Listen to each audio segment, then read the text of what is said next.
Halo Sobat Okebis, bersama saya yang akan menemani hari-hari Sobat semua, dengan melanjutkan cerita dari novel Ternyata Suamiku Penguasa Asia, pasti bisa membuat hari kalian semakin lebih menyenangkan nih. Nah, semakin gak sabarkan dengan kelanjutan ceritanya, yaudah yuk, sekarang kita langsung aja mulai ceritanya. Garis pandang Randy akhirnya meninggalkan komputer, memandang Putri, dan berkata dengan nada ringan atau berat, "Apakah kamu merasa tidak nyaman, Putri? Mungkinkah dia terlalu memikirkan banyak hal lagi? Dia sebenarnya tidak memiliki arti yang sama seperti yang ada di hatinya." Dia mengambil kue lagi dan menyerahkannya. "Makan satu lagi kalau begitu. Apakah membosankan berada di sini bersamaku?" Randy tidak lagi membuka mulutnya, tetapi mengajukan pertanyaan padanya. "Aku tidak bosan, merasa tidak ada yang buruk bisa berbicara dengannya di sini. Yang paling penting adalah gaji ganda yang baru saja dia sebutkan."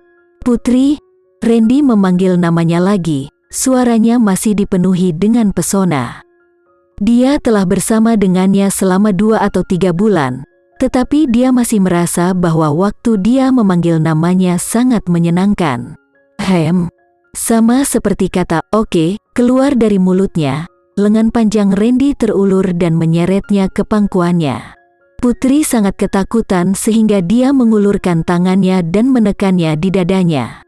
Tubuhnya sangat kaku, dan ketika dia membuka mulutnya dia mulai gemetar. "Randy, jangan di sini. Kenapa jangan di sini?" Dia mengulurkan tangan dan menyisir rambut dari dahinya. Dia menatapnya dengan mantap dan serius. "Putri." Dia mengira dia akan melakukan apa yang telah dia lakukan malam itu, dan dia mengatakannya secara naluriah setelah shock. Tetapi melihat Randy sekarang, dia tidak ingin melakukan apapun padanya, dan dia terlalu banyak berpikir, jadi bagaimana dia bisa berani memberitahunya sesuatu. Di masa lalu, ketika dia tidak ingin menjawab pertanyaan apapun dan ingin melarikan diri, Randy akan selalu sangat perhatian dan tidak akan mengejarnya untuk mengajukan pertanyaan lagi. Hari ini, Randy tidak berencana untuk melepaskannya. Dia harus mencari tahu dari mulutnya apa artinya tidak tinggal di sini. Saat tubuhnya dipeluk, terlebih lagi, ini adalah pertama kalinya dia memeluk begitu erat. Pikiran Putri terbakar begitu keras sehingga dia bahkan tidak bisa menemukan alasan. Saat ini, dia berharap bisa menumbuhkan cangkang. Selama dia bersembunyi di dalamnya, dia tidak perlu menjawab. Mata Randy selalu menatapnya, fokus dan serius, seolah mencoba memberitahunya dengan matanya bahwa jika dia tidak mendapatkan jawabannya, dia pasti tidak akan membiarkannya pergi. Putri ingin melarikan diri, tetapi dia tidak bisa. Lengannya tampak lembut membelai pinggangnya, tetapi juga kuat sehingga tidak memungkinkan untuk membebaskan diri. Setelah berjuang, Putri menyerah. Tidak diketahui apakah dia bodoh, tetapi di bawah tatapan Randy, dia mengulurkan tangan dan memeluk leher Randy, dan mengambil inisiatif untuk menciumnya. Tidak, dia tidak menciumnya, dia menggigitnya. Seolah-olah dia membalas peristiwa malam itu, membayar semua yang telah dia lakukan padanya. Dalam hal hubungan, Randy tidak memiliki banyak pengalaman, tetapi di Mal, dia adalah bos teratas yang bisa memanggil angin dan hujan. Setelah sedikit ragu, dia mengambil inisiatif dan menciumnya dengan keras. Tok-tok gelombang-gelombang, suara ketukan tiba-tiba terdengar dari pintu.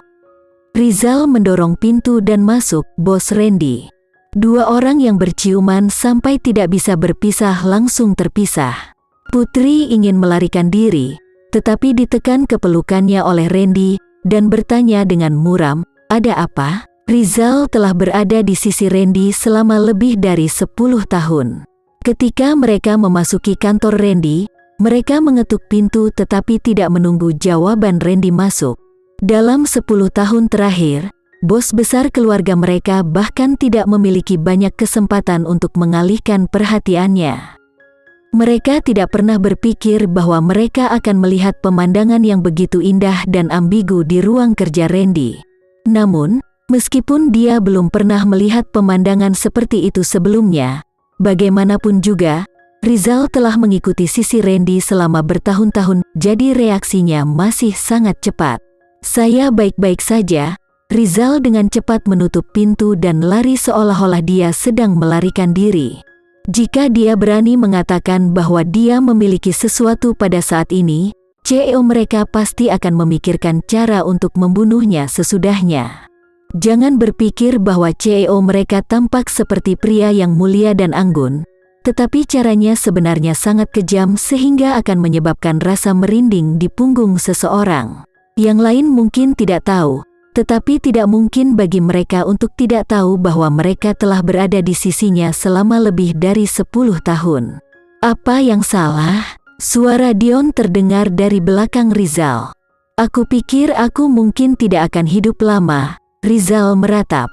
Memikirkan tatapan gelap yang baru saja ditembak CEO kepadanya, Rizal sudah bisa meramalkan bahwa akan ada periode waktu yang lama di masa depan ketika hari-harinya tidak akan baik. Meskipun dia mengatakan bahwa dia tidak melakukannya dengan sengaja untuk menghancurkan kabar baik CEO, kenyataannya dia melakukannya, dan CEO mereka pasti tidak akan peduli apakah kamu punya alasan atau tidak. Dion memelototinya. "Omong kosong apa yang kamu katakan?" Rizal menunduk dan berkata dengan sedih, "Akje telah merusak kabar baik untuk bos Randy. Dia pasti akan membiarkanku bekerja lembur, dan menambahkan pekerja aku." Dion menepuk bahu Rizal dan mengacungkan jempolnya. "Kamu tahu bahwa istrinya ada di dalam, dan kamu bahkan tidak mendapat telepon untuk masuk. Aku mengagumi nyali kamu." "Apa?" Rizal merasa bersalah. Di masa lalu, bagaimana bos Randy dapat melakukan hal lain selain bekerja di kantornya? Dion memutar matanya ke arah Rizal lagi, seolah dia berkata, "Kamu telah berada di sisi bos Randy selama lebih dari 10 tahun, dan telah membuat kemajuan besar dalam pekerjaanmu. Sejak kapan IQ-mu menjadi serendah miliknya?" Ini secara terang-terangan mengejek IQ bos Randy mereka yang rendah. Adapun CEO yang mereka cemooh, dia masih membawa aroma lembut bunga di hatinya. Dia melemparkan karyanya ke samping dan hanya ingin menikmati momen indah dengan benar. Sekian dulu ya sobat cerita hari ini, tetap nantikan cerita berikutnya dari novel ini. Eits, jangan lupa untuk like, share, komen, dan subscribe channel ini agar kita lebih bersemangat lagi untuk menceritakan novel-novel menarik lainnya. Dah ada.